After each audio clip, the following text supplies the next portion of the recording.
हमने ये कहा कि बीजेपी के कार्यकर्ता जो आज किसान के आंदोलन का विरोध कर रहे हैं या किसान के पक्ष को सरकार के अंदर रहते हुए नहीं रख पा रहे हैं, उनको पहले तो आप बैठाओ, बुलाओ, समझाओ।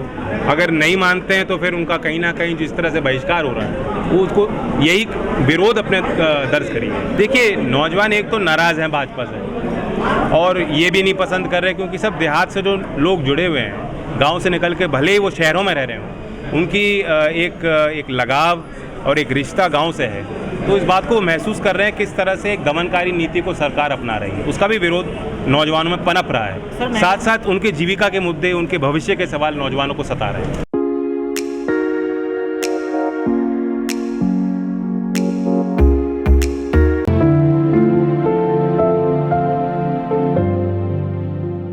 भट्टा पारसौल में किसान पंचायत का आयोजन हुआ। लगातार उत्तर प्रदेश के हर कोने में किसान पंचायतों का एक सिलसिला चल रहा है। इसलिए है क्योंकि किसान सरकार के प्रस्ताव कानून को लेकर नाराज़ हैं। जिस तरह से अव्यावहारिक फैसले लिए गए हैं, किसान के आंदोलन को कुचलने की कोशिश की गई है। 100 दिन से ऊपर किसान अन्नदाता सड़कों पे है और सरकार अभी भी संज्ञान नहीं ले रही, तो उसका विरोध, सरकार के इस रवैये का विरोध किसान कर रहे हैं। आने वाले समय में किस तरीकों को लेके जाएंगे इस पंचायत को? लगातार पंचायत करेंगे। भट्टा पारसौल का अपना महत्व है, इस गांव का, इस क्षेत्र का महत्व है। भूमि अधिग्रहण के पूरे आंदोलन में बहुत बढ़ चढ़कर इस क्षेत्र ने हिस्सा लिया और सरकार को उस समय मजबूर किया, जिसके बाद सरकार कानून लाई थी किसानों के हितों के लिए। तो उसी तरह से आज भी उसी तर्ज पे यहाँ किसानों की इच्छा यही थी कि एकत्रित हों और एक संदेश दें सरकार। बाकी कार्यक्रम लगातार हैं। पूर्वांचल में भी 15 तारीख को टांडा में किसान पंचायत है, 20 तारीख को प्रयागराज में पंचायत है और अभी परसों मोदी नगर के भोजपुर गांव में भी पंचायत है। लगातार अलग अलग क्षेत्रों में कार्यक्रम जारी रहेंगे। इस पंचायत में जनता का रुख कैसा लगा आपको? नहीं, अच्छा था, लोग आए और जैसा मैंने कहा एक संकेत जाता है। भट्टा पारसौल की ज़मीन से अगर किसान यहाँ कुछ कहते हैं तो सरकार पे भी उसका प्रभाव पड़ता है। देखिए, जब तक जनता सपोर्ट नहीं करेगी तो विपक्ष कमज़ोर रहेगा।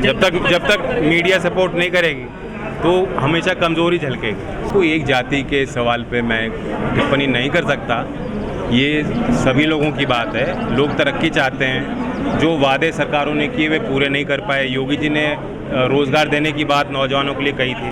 ठेका प्रथा को सरकार लगातार बढ़ा रही है, निजीकरण को केंद्र की सरकार बढ़ा रही है, बड़ी बड़ी सरकारी संस्थाओं को बेचने पर सरकार तुली है, तो नौकरी कैसे मिलेगी नौजवान? मैं फिर कह रहा हूँ, यहाँ भी हमने एक प्रस्ताव पारित किया। अब हमें उल्टा मत समझाओ, किसान जानते हैं, किसान को आप बेवकूफ़ मत समझें। अगर आप एक व्यवस्था को तहस नहस कर दोगे, मंडी व्यवस्था के बाहर ट्रेड होना शुरू हो जाएगा। खबरें ये हैं कि FCI भी, जो सरकार भी जो खरीद करेगी वो मंडी के बाहर करेगी, तो फिर मंडी का अस्तित्व बचेगा नहीं और फिर कहीं बोली लगने नहीं। प्राइवेट सेक्टर को मंडी तो बनाने वाली नहीं है जी। जिस तरह से और छोटे किसानों का बेहद नुकसान होने जा रहा है।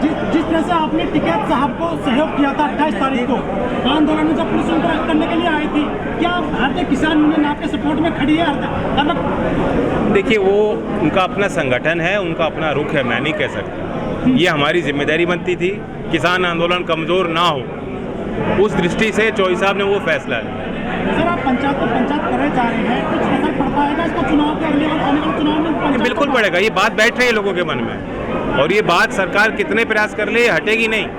हम तो चाहते हैं हर चुनाव किसान के मुद्दों पे होना चाहिए और जब किसान के मुद्दों पे चर्चा होगी, किसान के मुद्दों पे सब पार्टियां वादे करेंगी, उन्हें काम भी करना पड़ेगा। सर, पहली बार देश में सीएम ममता दीदी है बंगाल में, उनको हराने के लिए कोई प्रधानमंत्री जा रहा है, किस तरह से देखते हैं राजनीति? तो प्रचार है, प्रचार तो करते ही हैं। मैं कैसे रोक दूं प्रधानमंत्री को?